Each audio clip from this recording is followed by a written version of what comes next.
নমস্কাৰ বন্ধুসকল, স্বাগতম জনাইছো আমাৰ চেনেল অনলাইন সহায়লৈ। তো বন্ধুসকল, আপোনালোকে নিশ্চয় থাম্বনেইলটো চাই গম পাইছে যে আজি কি টপিকৰ ওপৰত আলোচনা কৰিম। যে হয়, আপোনালোকে নিশ্চয় শুনিছে যে আজি আমি আলোচনা কৰিম আপোনালোকৰ যিসকল অসম চৰকাৰৰ অধীনৰ নিয়মীয়া কৰ্মচাৰীসকল আছে, সেইসকল কৰ্মচাৰীৰ বাবে এটা খবৰ আছে যে সেইসকল কৰ্মচাৰীৰ বাৰু যিসমূহ বেংকৰ একাউণ্ট, যিটো আপোনালোকৰ চেলাৰী একাউণ্ট, অৰ্থাৎ সেই চেলাৰী একাউণ্টটো আপোনালোকৰ প্ৰকৃততে আপোনালোকৰ চেলাৰী একাউণ্ট হয়নে। যদি আপোনালোকৰ সেই একাউণ্টটো জেনেৰেল একাউণ্ট হয় বা আপোনালোকে চেলাৰী একাউণ্ট নহয়, তেতিয়াহ'লে আপোনালোকে কি সুবিধাৰ পৰা বাৰু বঞ্চিত হৈ থাকিব আপোনালোকে গম পায়নে। যদি আপোনালোকৰ একাউণ্টটো চেলাৰী একাউণ্ট নহয়, তেতিয়াহ'লে আপোনালোকে এতিয়াই গৈ আপোনালোকৰ একাউণ্টটো চেলাৰী একাউণ্ট কৰি লওক। আৰু আপোনালোকে চেলাৰী একাউণ্টটো কেনেকৈ আপোনালোকে চেক কৰিব যে আপোনালোকৰ চেলাৰী একাউণ্টটো হয়নে নহয়, তাৰ কাৰণে আপোনালোকে আপোনালোকৰ পাছবুকটো প্ৰিণ্ট আউট কৰি সেই পাছবুকতো আপোনালোকে চাব পাৰিব। যদি আপোনালোকে বেংকলৈ যাব নিবিচাৰে, তেতিয়াহ'লে আপোনালোকে ঘৰত বহিও আপোনালোকৰ একাউণ্টটো চেলাৰী একাউণ্ট হয়নে নহয় আপোনালোকে চাব পাৰিব। তো কেনেকৈ আপোনালোকে চাব পাৰিব, আপোনালোকে কি কৰিব লাগিব, আপোনালোকৰ মোবাইলত থকা ইউনো এপটো আপোনালোকৰ যদি আছে, তেতিয়াহ'লে আপোনালোকে ইউনো এপটো আপোনালোকে অ'পেন কৰি ল'ব লাগিব। ইউনো এপটো অ'পেন কৰি আপোনালোকে ঘৰতে আপোনালোকৰ চেলাৰী একাউণ্টটো চাব পাৰিব। তাৰ বিষয়ে মই আজি ভিডিঅ'টোত আপোনালোকক দেখুৱাম। আৰু লগতে আপোনালোকৰ যদি চেলাৰী একাউণ্টটো নহয়, তেতিয়াহ'লে আপোনালোকে কি সুবিধাৰ পৰা বাৰু আপোনালোকে বঞ্চিত হ'ব। আপোনালোকে জানে যে অসম চৰকাৰে বৰ্তমানত আপোনালোকৰ যিসকল নিয়মীয়া কৰ্মচাৰী আছে অসম চৰকাৰৰ অধীনত, সেইসকল কৰ্মচাৰীৰ বাবে এটা আপোনালোকৰ ইঞ্চুৰেঞ্চ প্ৰভাইড কৰিছে, যিটো নেকি আপোনালোকৰ জিৰ' কষ্ট ইঞ্চুৰেঞ্চ হয়। আৰু এই জিৰ' কষ্ট ইঞ্চুৰেঞ্চৰ আপোনালোকে সুবিধা ল'বৰ বাবে আপোনালোকৰ কিন্তু একাউণ্টটো চেলাৰী পেকেজ একাউণ্ট হ'ব লাগিব। আৰু এই চেলাৰী পেকেজ একাউণ্টটো আপোনালোকে কৰিবৰ কাৰণে আপোনালোকে বেংকত ভিজিট কৰিব লাগিব। বেংকত ভিজিট কৰি তেখেতসকলক এটা এপ্লিকেশ্যন লিখিব লাগিব। আৰু এপ্লিকেশ্যন লিখি সেই এপ্লিকেশ্যনটোৰ লগত আপোনালোকে এটা ফৰ্ম দিব। সেই ফৰ্মটো আপোনালোকে ফিল আপ কৰি সেই ফৰ্মটো আপোনালোকে জমা কৰিলে আপোনালোকৰ কি হ'ব, আপোনালোকৰ একাউণ্টটো চেলাৰী পেকেজ একাউণ্ট কৰি দিব। আৰু চেলাৰী পেকেজ একাউণ্ট আপোনালোকৰ কেইবা প্ৰকাৰতো থাকে। মই আপোনালোকক এই ভিডিঅ'টোত দেখুৱাম যে কি প্ৰকাৰৰ আপোনালোকে চেলাৰী পেকেজ একাউণ্ট থাকে। আৰু চেলাৰী পেকেজ একাউণ্ট থকাৰ পাছত আপোনালোকে কি সুবিধা পাব, এই বিষয়ে মই এতিয়া আলোচনা কৰিম। প্ৰথমতে আপোনালোকে চাব পাৰিছে যে ইয়াত লিখা আছে regarding implementation of zero' cost insurance coverage for regular permanent government employees. অৰ্থাৎ আপোনালোকে যদি গভৰ্ণমেণ্ট এমপ্লয়ি হয়, অৰ্থাৎ আপোনালোকে অসম চৰকাৰৰ অধীনত নিয়মীয়া শিক্ষক বা আপোনালোকৰ কিবা কাৰণত যদি আপোনালোকৰ মৃত্যু হয়, তেতিয়াহ'লে আপোনালোকৰ যদি এনেই আপোনালোকৰ বেমাৰ আজাৰৰ যদি মৃত্যু হয়, তেতিয়াহ'লে আপোনালোকে 10 লাখ টকালৈকে আপোনালোকে এই ইঞ্চুৰেঞ্চটোৰ জৰিয়তে পাবলৈ সক্ষম হ'ব। আপোনালোকে 10 লাখ টকা এই ইঞ্চুৰেঞ্চটোৰ জৰিয়তে পাবলৈ সক্ষম হ'ব। আৰু লগতে যদি আপোনালোকৰ পাৰ্চনেল এক্সিডেণ্ট হয়, তেতিয়াহ'লে আপোনালোকৰ ডেথ যদি হয়, তেতিয়াহ'লে আপ টু আপোনালোকে 100 লাখলৈকে পাব। অৰ্থাৎ আপোনালোকে মিনিমাম আপোনালোকে 1 কৰোৰ টকা পাব। আৰু যদি আপোনালোকৰ পাৰ্মানেণ্ট টোটেলি ডিচেবিলিটি হয়, তেতিয়াহ'লে আপ টু আপোনালোকে 100 লাখ পাব, অৰ্থাৎ 1 কৰোৰ টকা পাব। যদি আপোনালোকৰ স্থায়ী কিবা অংগ আপোনালোকৰ বিকল হৈ যায়, তেতিয়াহ'লে আপোনালোকে 1 কোটি টকালৈকে পাব পাৰিব।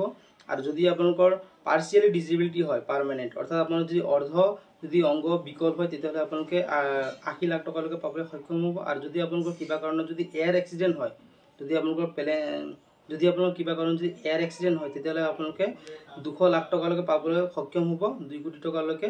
আৰু আপোনালোকে এই ক্লেইমবোৰ কৰিবৰ কাৰণে কি কৰিব লাগিব, সেই কথা মই আজি আপোনালোকক দেখুৱাম যে আপোনালোকে এই ক্লেইমটো কৰিবলৈ কি কৰিব লাগিব।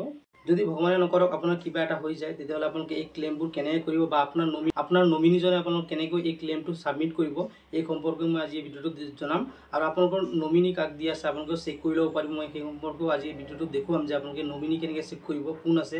বা আপোনালোকে যদি নমিনী চেঞ্জ কৰিব বিচাৰে, নমিনীও চেঞ্জ কৰিব পাৰিব অনলাইনৰ মাধ্যমেৰে, বা আপোনালোকে বেংকত গৈও আপোনালোকে নমিনী চেঞ্জ কৰিব পাৰিব। আৰু যদি আপোনালোকৰ নমিনী ঠিকেই দিয়া আছে, তেতিয়াহ'লে আপোনালোকে নমিনীয়ে কেনেকৈ ইঞ্চুৰেঞ্চটো ক্লেইম কৰিব পাৰিব, এই সম্পৰ্কে মই আজি আপোনালোকক ইয়াত দেখুৱাম। নমিনীয়ে ক্লেইম কৰিবৰ কাৰণে আপোনালোকে পোনপ্ৰথমতে বেংকত ভিজিট কৰিব লাগিব।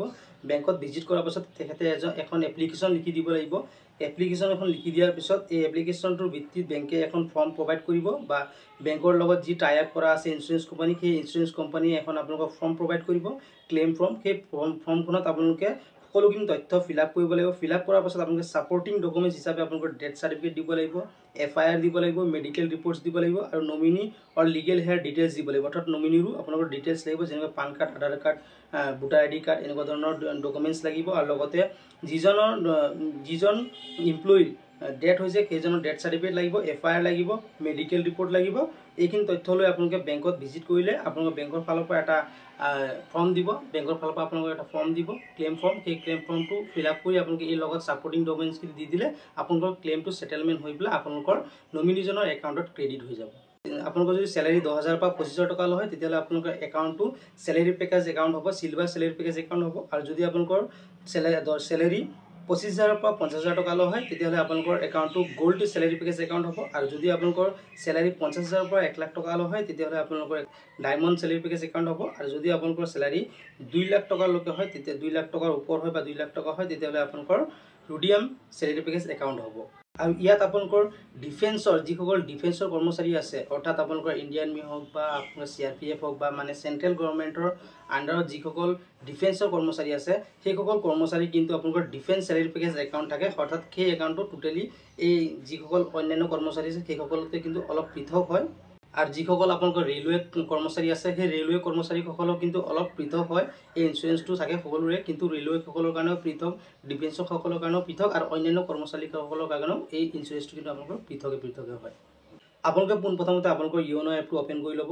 ইউনো এপটো আপোনালোকে যেতিয়া অপেন কৰিব এনেকুৱা এটা ইণ্টাৰফেচ আপোনালোকে দেখিবলৈ পাব এই ইণ্টাৰফেচটো আপোনালোকে যেতিয়া আহি যাব তেতিয়া আপোনালোকে কি কৰিব ইয়াত দেখিব পাৰিছে আপোনালোকে একাউণ্ট বুলি এটা অপশ্যন আছে অৰ্থাৎ এটা কেটেগৰী আছে একাউণ্ট বুলি সেই একাউণ্টত আপোনালোকে ক্লিক কৰিব একাউণ্টত যেতিয়া আপোনালোকে ক্লিক কৰিব ক্লিক কৰাৰ পাছত আপোনালোকৰ ইয়াত অপশ্যন আহি যাব ইয়াত চাব পাৰিছে ছেভিংছ একাউণ্ট বুলি লিখা আছে আৰু আপোনালোকৰ ইয়াত কিমান টকা জমা আছে সেইটো আপোনালোকে দেখুৱাই যাব বৰ্তমান মই গোপনীয়তাৰ কাৰণে ইয়াত ব্লাৰ কৰি দিছোঁ অকণমান তাৰপিছত আপোনালোকে ইয়াত চাব পাৰিব যেতিয়া আপোনালোকে অ'কে কৰিব অ'কে কৰাৰ পাছত আপোনালোকে ইয়াত চাব পাৰিছে যে আপোনালোকৰ ইয়াতে এটা চাব পাৰিছে একাউণ্ট ডেছক্ৰিপশ্যন অৰ্থাৎ আপোনালোকে একাউণ্ট ডেছক্ৰিপশ্যনত চাব পাৰিছে SB অৰ্থাৎ SB মানে হ'ল ষ্টেট বেংক আৰু আপোনালোকৰ SGSP মানে হ'ল ষ্টেট গভৰ্ণমেণ্ট চেলাৰী পেকেজ আৰু আপোনালোকৰ চিলভাৰ আৰু আপোনালোকে যদি নমিনি চেঞ্জ কৰিব বিচাৰে তলতে আপোনালোকে চাব পাৰিছে অপশ্যন এটা আছে ইয়াত ভিউ নমিনি ডিটেইলছ তাত আপোনালোকে ক্লিক কৰি আপোনালোকে নমিনি ডিটেইলছটো চেঞ্জ কৰিব পাৰিব ইয়াত চাব পাৰিছে মোৰ নমিনি ডিটেইলছটো ইয়াত ক্লিক কৰাৰ লগে লগে নমিনি ডিটেইলছটো আহি গৈছে গতিকে মই যদি নমিনি ডিটেইলছটো ইয়াত চেঞ্জ কৰিব বিচাৰোঁ তেতিয়াহ'লে মই কি কৰিম ইয়াত নমিনি নামটো বেলেগ ইয়াত নমিনি নামটো যি দিব বিচাৰোঁ সেই নমিনি নামটো দিলোঁ দিয়াৰ পিছত আপোনালোকে ৰিলেশ্যনশ্বিপটো যি হয় তাকে চিলেক্ট কৰিলোঁ চিলেক্ট কৰাৰ পিছত তেখেতৰ ডেট অফ বাৰ্থটো দিলোঁ ডেট অফ বাৰ্থটো দিয়াৰ পিছত তেখেতৰ নমিনি এড্ৰেছ 1 বুলি দিয়া আছে SMS CIF অৰ্থাৎ মোৰ যেনেকুৱা এই একাউণ্টৰ যিজন গ্ৰাহক হয় সেই একাউণ্টৰ সৈতে একাউণ্টৰ গ্ৰাহকৰ সৈতে সেম একাউণ্ট সেম মানে এড্ৰেছ হয় বুলি ইয়াত দি দিয়া হৈছে তাৰপিছত আপোনালোকে কনফাৰ্ম কৰিব কনফাৰ্ম কৰি দিয়াৰ পিছত আপোনালোকৰ নমিনিটো কিন্তু ইয়াৰ পৰা চেঞ্জ কৰিব পাৰিব আপোনালোকে যদি আপোনালোকে এই ভিডিঅ'টো ভাল পাইছে তেতিয়াহ'লে আপোনালোকে লাইক কৰিব কমেণ্ট কৰিব শ্বেয়াৰ কৰিব আৰু আমাৰ চেনেলত যদি আপোনালোকে নতুনকৈ আহিছে চেনেলটো ছাবস্ক্ৰাইব কৰিব আৰু কাষত থকা বেল আইকনটো প্ৰেছ কৰি অল কৰি ল'ব তেতিয়া আমাৰ এনেকুৱা ধৰণৰ নতুন ভিডিঅ'বোৰৰ নটিফিকেশ্যন আপোনালোকে সকলোতকৈ আগত পাই থাকিব গতিকে আজি ভিডিঅ'টো ইমানেই আছিলে পুনৰ লগ পাম নতুন ভিডিঅ'লৈ জয় অসম বন্দে মাতৰম